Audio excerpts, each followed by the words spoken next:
اعوذ بالله من الشیطان الرجیم بسم الله الرحمن الرحیم.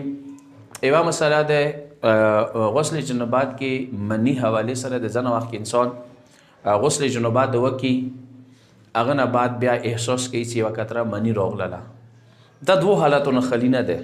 که څه کله ته غسل جنابات کوي په کار دا ده چې غسل جنابات نه مخکې انسان وشروم استعمال کی ته امتیاز وکي استبرا یا وکي. استبرا دا څه که څه پاتې دي هغه بهر ته راشي منی شکل کې دی تش امتیازو شکل کې استبرا پیدا انداغه دی څه بعد کې که چیرې رطوبات یعنی یوه نمی غونده محسوسه شوله بیا تو ته ټینشن نه وي.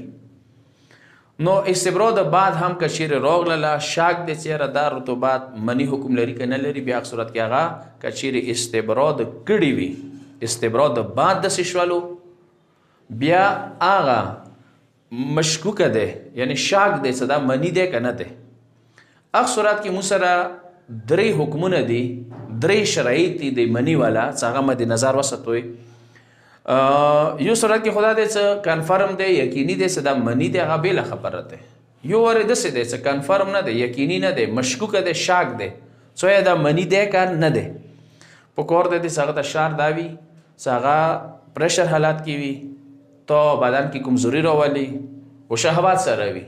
لذا که چیرې دا نښې کې نشته دي یا مثلا ایوا د دوی نشته دی یا دوی د ایوا نشته دی هغه منی حکم نه لري هغه ته بدن نه نجسوي او هغه سره ته الموز رجا هم شه رسیدي دی ته غسل ضرورت هم دی حواله سره نشته دی.